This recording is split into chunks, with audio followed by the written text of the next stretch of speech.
Meus irmãos e minhas irmãs, bem-vindos ao meu canal Padre Marcos dos Santos, Padre Marcos Maria dos Santos. E nós vamos estar meditando o Evangelho justamente da solenidade do Corpus Christi, essa grande solenidade do Santíssimo Corpo e do preciosíssimo sangue de nosso Senhor Jesus Cristo.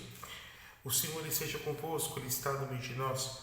Proclamação do Santo Evangelho de nosso Senhor Jesus Cristo, segundo São João. Glória a vós, Senhor.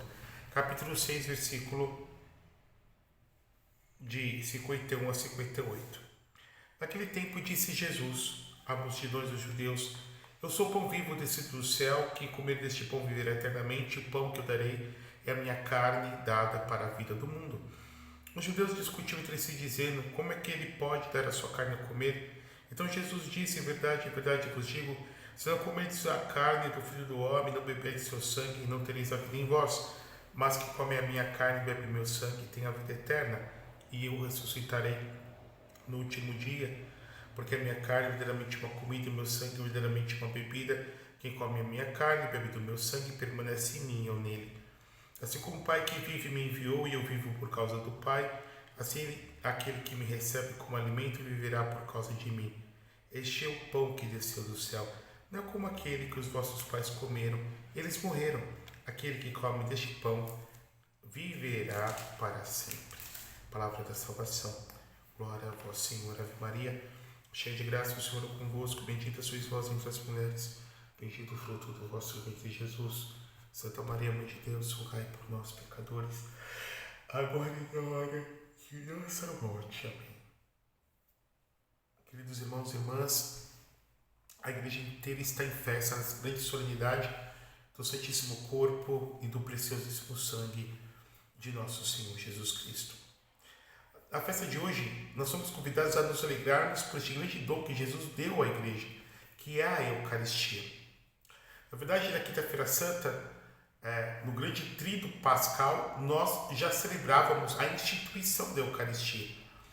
Nessa última noite da vida de Jesus, não só se deu a instituição da Eucaristia, como também a ela atrelada a instituição do sacerdócio, o lava-pés, Jesus fazendo os grandes discursos da última ceia, dizendo que Ele é a videira verdadeira, Ele é a visibilidade do Pai e prometendo para cada um de nós o Espírito Santo. Nessa última noite da vida de Jesus, em que Ele também faria a grande oração sacerdotal que nós vamos ter descrito no capítulo 17 de São João.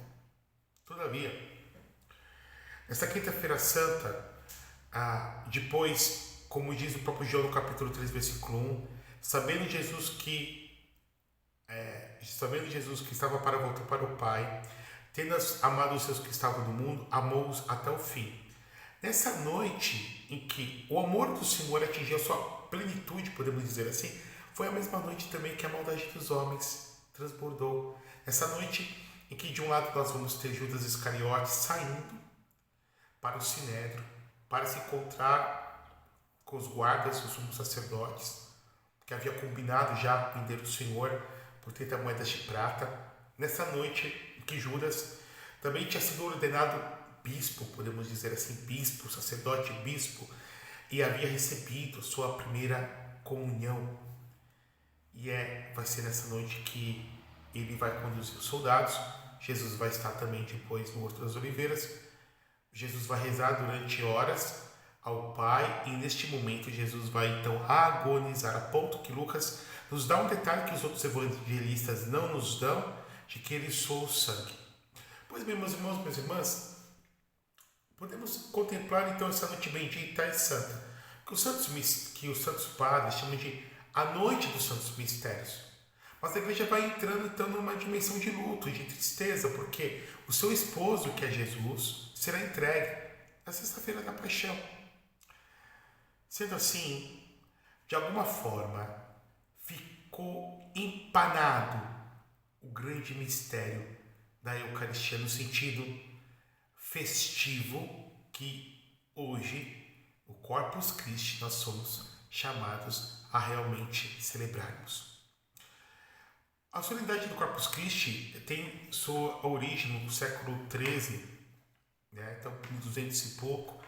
Um pouco antes, já no começo do século XIII, nós temos uma grande santa de origem belga chamada Santa Juliana de Corvillon, que começou a ter uma série de aparições a ponto de ela ver como o ano litúrgico da igreja como se fosse um sol e vendo que faltava um ponto luminoso nesse grande disco, que era o ano litúrgico. E Jesus havia revelado para ela que justamente faltava uma festa para tratar da solenidade. Faltava uma solenidade, faltava, né, um dia específico litúrgico para celebrar o seu Santíssimo Corpo, seu preciosíssimo sangue. Nesse século, um pouquinho antes, nós tivemos hereges como Berengário de Tours, que negavam a presença de Jesus na Eucaristia. Como, por exemplo, hoje nós temos os protestantes, desde o século XVI em diante, que negam a presença real, física, substancial de Jesus na Eucaristia. Então, meus irmãos, minhas irmãs, nesse contexto que essa irmã teve essas revelações e que enviou para o Papa da época esse pedido de Jesus, abrimos um parênteses para dizer que nós católicos não somos obrigados a crer em revelações particulares, porque a revelação pública terminou com a morte do último apóstolo, que foi São João Evangelista. Então a igreja tem como seu depósito de fé a Sagrada Escritura, a tradição apostólica e o seu magistério vivo, expresso no bispo de Roma, o Santo Padre o Papa, que é o sucessor de Pedro, em união com ele os bispos, sucessores dos apóstolos, justamente com a cabeça visível da igreja, que é o Santo Padre, assistidos pelo Espírito Santo, evidentemente. Mas há certas revelações particulares que a igreja dá um peso de importância devido justamente a essas revelações estarem em comunhão com aquilo que foi revelado através do magistério, da tradição e da Bíblia, e dos frutos que se mostraram patentes e consequentes dessas aparições, como foi no caso de Juliana de Corvillon. Mandou para o Papa e nós podemos então ter esse pano de fundo. Santa Juliana que manda para o Papa essas visões, Jesus pedindo um dia específico para comemorar então a solenidade do Corpus Christi, de outro, um pouquinho antes, essas heresias que já estavam pululando, negando a presença de Nosso Senhor, e concomitantemente, como resposta, nós tivemos o milagre eucarístico de Bolsena. Então, o sacerdote que tinha dúvidas no seu coração com relação à presença de Jesus eucarístico, esse padre então se propõe, esse Pedro de Braga, a fazer uma peregrinação, por exemplo, até os apóstolos, o sepulcro, né, o túmulo dos apóstolos São Pedro e São Paulo, e esse sacerdote havia se proposto a fazer essa peregrinação, essa romaria, pedindo ao Senhor a graça de tirar do seu coração essa dúvida de que se Jesus estava presente ou não na Eucaristia. No meio do caminho, o padre para, por exemplo, na cidade de Bolsena, e ele vai celebrar a Eucaristia. E ao celebrar, ele percebe que a hóstia começa a pulsar com um coração, sangue, a ponto de que esse sangue transborda da patena chegando até o corporal. O padre se espantou. Ele não chegou a consagrar o cálice, então ficou uma missa incompleta. Ele não consagrou o sangue do Senhor, ele consagrou apenas o corpo do Senhor. E chamou os fiéis e viu aquele milagre que deixou o padre numa situação muito de saia justa. Ao mesmo tempo alegre pela resposta que Deus havia dado para ele, e ao mesmo tempo também constrangido, porque essa resposta foi sinal, foi resposta também, foi, podemos dizer assim, consequência da sua falta de fé. Pois bem, diante desse sinal miraculoso, deste milagre, podemos dizer assim, ele guardou o corporal manchado de sangue. E, simultaneamente, né, quase no mesmo período, o Papa, então, ele tomou conhecimento desse milagre. Então, a gente tem o Papa, que já havia recebido, né, podemos dizer assim, a correspondência de Santa Juliana de Corvillon. Temos esse Papa já no contexto de heresias que negavam a presença de Jesus na Eucaristia, e agora um milagre que foi resultado do pecado de incredulidade de um padre. Então, o Papa, tomando conhecimento, queria ver esse sinal, ao menos o corporal, que ele sabia que estava manchado de sangue. O Papa não estava em Roma, ele estava numa cidade chamada Orvieto. E tomando conhecimento então desse milagre, ele pediu para que pudesse ver o corporal. O corporal já estava nas mãos do bispo, que era do bispo justamente de Orvieto. E aí quando se dá um encontro da ponte do sol entre o Papa e o bispo, que estava em poder deste corporal, aquele pano que o padre estende sobre o altar, manchado de sangue, daquele sangue miraculoso que foi fruto da transubstanciação, da consagração daquele padre, Pedro de Braga, que tinha dúvidas sobre a fé. E quando o Papa se encontra nessa ponte, ele desce da carruagem, vai até o bispo e pergunta onde está o milagre. O bispo abre o corporal na frente do Papa, cai de joelhos o Papa e diz: Ecce corpus Christi, eis o corpo de Cristo. E a partir daquele sinal que veio do céu, o Papa lança um concurso na igreja para poder compor os ofícios de Corpus Christi.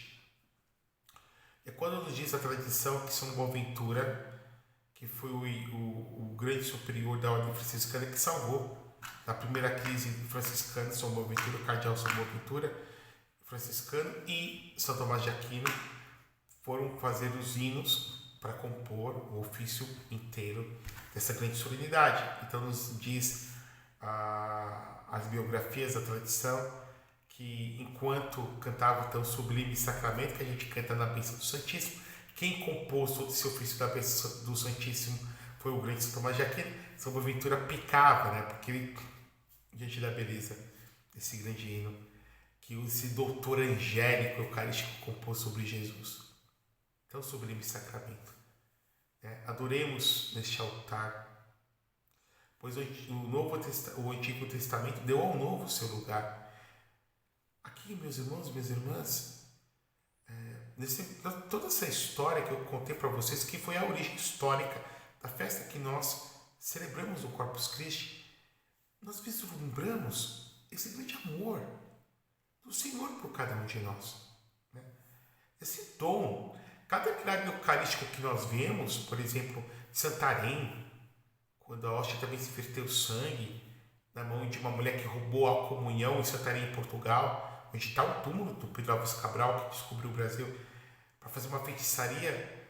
E quando ela chegou lá, ela fingiu que comungou, jogou no véu. Quando ela chegou, por exemplo, em casa, colocou no baú para levar para a feiticeira, ela viu 2 anjos. Na madrugada, o quarto ficou luminoso e 2 anjos perto do baú que estava aos pés do casal.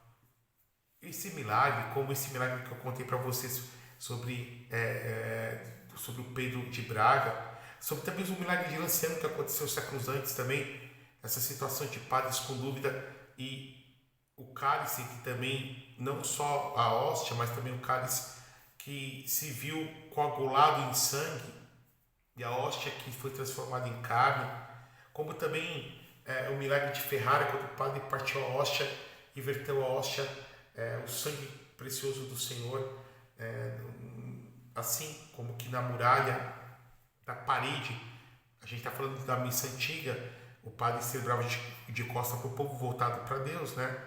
Chamado Verso Deo. Então todos esses milagres, na verdade, eles expressam um milagre muito maior ainda, que é a cada missa que é celebrada, Jesus se faz presente.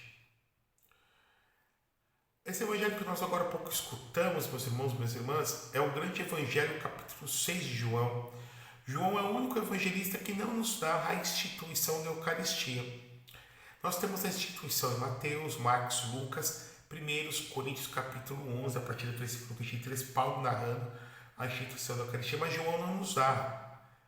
Com efeito, João ele nos dá esse capítulo riquíssimo que começa com Jesus multiplicando os pães, mostrando que ele tem poder sobre tudo, sobre a matéria. Ele é o Logos divino, ele é o ser que dá ser para tudo. Depois Jesus caminhando sobre as águas, mostrando que ele tem poder sobre o seu próprio corpo, suspendendo a lei da gravidade, a lei universal da gravidade, preparando já o coração dos seus fiéis para um passo mais alto de fé, que seria justamente a Eucaristia.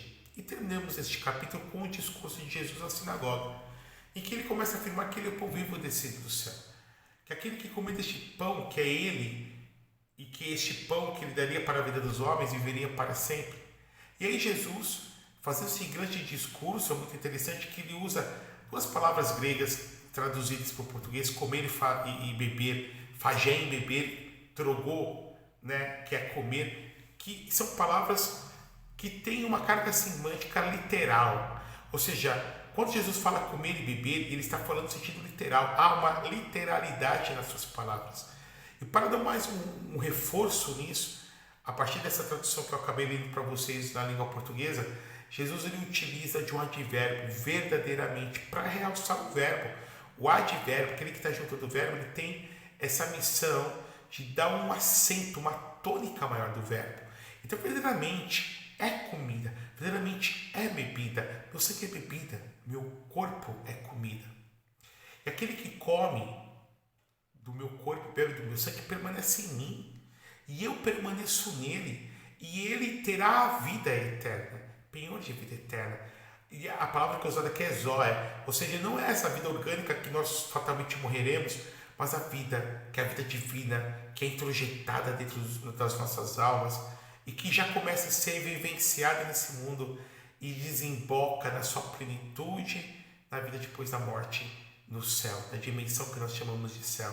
A beatitude da felicidade sem fim, que a nossa parca mente humana consegue tentar elucubrar e imaginar.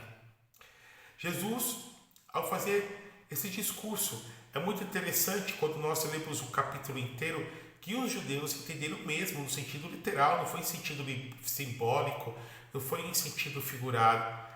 E aí, muitos dos que seguiam o Senhor deixaram de seguir ele, a ponto de Jesus depois voltar para Pedro, e Jesus em nenhum momento voltando atrás, nenhum momento dizendo o contrário, dizendo que era simbólico, mas reafirmando sim o poder e o viés da literalidade das suas palavras, que isto é meu corpo, este é meu sangue. Voltando para os seus apóstolos, diz: vocês também querem me deixar? E é quando São Pedro, em nome de todos, responde ao Senhor: Senhor, aqui nós iríamos, só tu tens palavras de vida eterna.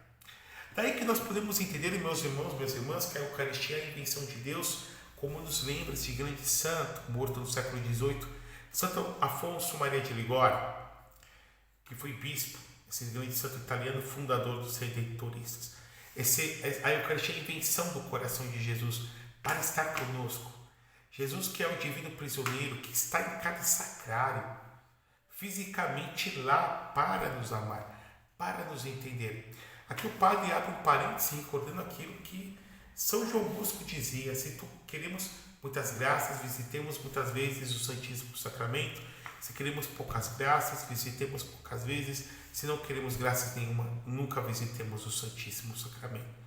Na Eucaristia, que está a fonte de todo o poder vivencial da Igreja, vivificante da Igreja. A Igreja ela vive da Eucaristia, ela gira em torno da Eucaristia, do altar do Senhor. E aí, meus irmãos, mais ainda, nós vemos que o que é a Santa Missa, o que é a Eucaristia enquanto sacramento, mas que acontece dentro de um contexto litúrgico, dentro de todo um panorama horizonte litúrgico que chamamos missa, da qual nós temos na missa a renovação do sacrifício do Calvário. Então, na Eucaristia acontece isso, acontece essa presentificação. Jesus, que se ofereceu para o Pai pela salvação dos homens, a cada missa que é celebrada, a cada Eucaristia que é celebrada, Jesus presentifica essa realidade salvadora, aplicando para nós aquilo que Ele nos mereceu na cruz, no Calvário. Que coisa tão linda! Então, cada missa que nós participamos, celebrar a Eucaristia é celebrar isso. Nós contemplamos essa ação de Deus que só Ele podia fazer, como que abrindo uma janela, abrindo uma janelinha dentro do panorama horizontacional do tempo e espaço para nos colocar lá, diante dele, crucificado. A partir daí, nós então bebermos, aurirmos a salvação que Ele nos valeu. A cada missa, então, na missa nós temos essa dimensão sacrificial, por conta disso que temos a figura do padre, do sacerdote. Mas dentro desse contexto, dessa missa sacrificial, dentro deste contexto litúrgico da Santa Missa, em que se contempla esses frutos que acontecem na Santa Missa, na celebração eucarística, ou seja, o latrístico, damos culto a Deus como Deus deseja ser adorado, adoramos a Deus como Ele deseja e quer ser adorado. Então a dimensão latrística, a dimensão eucarística, de dar e render graças a Deus por todos os benefícios a nós concedidos, seja a dimensão impretratória, pedindo por nós vivos e pelos mortos, rogando a Deus por todos, e também a dimensão propiciatória, que se pede perdão dos pecados. Sim, os pecados veniais são perdoados quando nós participamos piedosamente da Santa Missa. Mas ainda dentro desse contexto eucarístico, nós temos um segundo milagre, que aqui é necessário termos um acento todo especial, de que na Eucaristia Jesus se faz presente, e se faz presente como alimento. Cada sacramento tem uma graça especial, como por exemplo o batismo, que é o nascimento para uma vida nova, uma vida sobrenatural da graça de Deus. Mas essa vida é alimentada, essa graça santificante que nos faz ser amigos de Deus é aumentada a cada vez que nós comungamos. De forma que a comunhão, ou seja, a Eucaristia, quando nós recebemos adequadamente, ela é a maior expressão e ela é a maior fonte de união entre nós e Deus que pode acontecer nesse mundo em que nós vivemos, esse mundo na carne material que nós existimos hoje. Porque mais do que nós comungarmos Jesus, é Jesus que nos comunga. Olha que coisa tão interessante. Assim como o alimento comum, vulgar, ele vivifica, ele dá vigor e vitalidade ao corpo físico, a Eucaristia é o alimento espiritual que alimenta as nossas almas e que aumenta a nossa união entre Deus e cada um de nós. Aqui está o fruto principal da Eucaristia. Por conta disso que a Eucaristia também é penhor de vida eterna, é garantia, e mais ainda penhor da nossa ressurreição, porque a ressurreição que acontecerá no final dos tempos acontecerá também pelo poder da Eucaristia. Eu ressuscitarei no último dia aquele que come da minha carne e que bebe do meu sangue. A pergunta que nós devemos fazer é por que Jesus se faz presente na Eucaristia? Porque Ele nos ama. E como Ele se faz presente? Ele se faz presente pela ação do Espírito Santo, em virtude da ordenação sacerdotal que o Padre recebeu, né? E mais ainda do Bispo, que é sucessor dos apóstolos, em virtude da força das palavras da consagração. Então, em virtude das palavras, da instituição da narrativa, da Eucaristia, em virtude da ordenação do sacerdote, deste poder que ele recebeu pela imposição da mão do bispo, em virtude da ação, da potência do Espírito Santo, da sua virtude e graça, o pão e o vinho, eles são transubstanciados. A realidade mais íntima deles se transforma no próprio Jesus, seu corpo, sangue, alma e divindade. Então, na Eucaristia, eu tenho Jesus inteiro. A cada fragmento da comunhão está Jesus inteiro. Por conta disso, que devemos ter o máximo de cuidado para comungarmos. E cabe ao fiel católico expressar para o padre como ele deseja comungar. Ele pode comungar de joelhos na boca, pode comungar em pé na boca, receber diretamente Jesus na boca. Acredito que hoje, já que a pandemia de uma certa forma já está estabilizada, boa parte de nós já fomos vacinados, né? O fiel tem esse direito, o padre não pode negar, e é a forma mais respeitosa de recebê-lo. E a outra forma é na mão, quem recebe na mão, à esquerda, à direita, embaixo, recebe o Senhor, o adore, depois leve até sua mão ou sua boca, ou comungue e veja se tem algum fragmento de Jesus na sua mão, nunca sacudido na calça ou na camisa como se fosse sujeira. Isso é pecado, isso é sacrilégio. Jesus está na Eucaristia, meus irmãos e minhas irmãs, e aqueles que vêm, por exemplo, nos dizer isso, de uma forma, vamos dizer, de sacrilégio, são aqueles que adoram o inimigo de Deus, o demônio. Quantas comunhões, quantas partículas desse povo que adora Satanás procura, arrombando os sacrários, violando os sacrários, pegando a comunhão, dando e roubando, violentando e violando a comunhão de uma forma sacrílega, porque eles sabem da presença do Senhor. Daí que é necessário nós padres, e também você, se tem algum ministro extraordinário da Sagrada Comunhão me escutando, de dar Jesus com o máximo cuidado, tendo este zelo de que a pessoa ao menos comungue na nossa frente. Ao menos isso. Bom, meus irmãos, qual a relação que nós devemos ter com Jesus Eucarístico? De amor, de comungar com toda a força que nós podemos comungar, de adorá-lo. Então, eu recomendo que você, quando vai à missa, que você já vá preparando o seu coração, já veja as leituras que o padre, que na liturgia serão feitas, que você já vai entrando nessa dinâmica, preparando seu coração para receber Jesus. Chega um pouco antes da igreja, procure o sacrário, onde Jesus está, qual tabernáculo está, se ponha de joelhos se você pode e faça a sua oração. Na hora de comungar, não comungue de qualquer jeito não, comungue em adoração.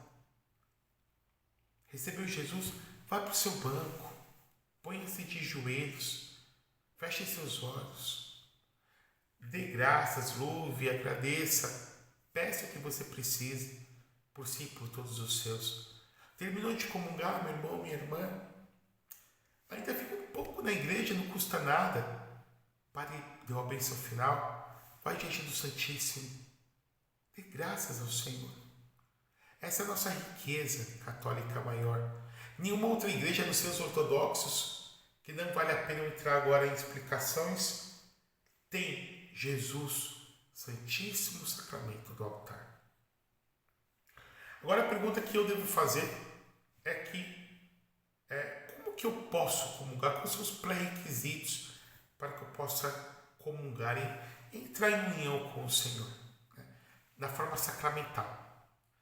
E ao mesmo tempo eu entender que se eu não posso comungar por um motivo ou por outro, por uma situação de pecado que eu esteja vivendo, eu posso fazer a minha comunhão espiritual.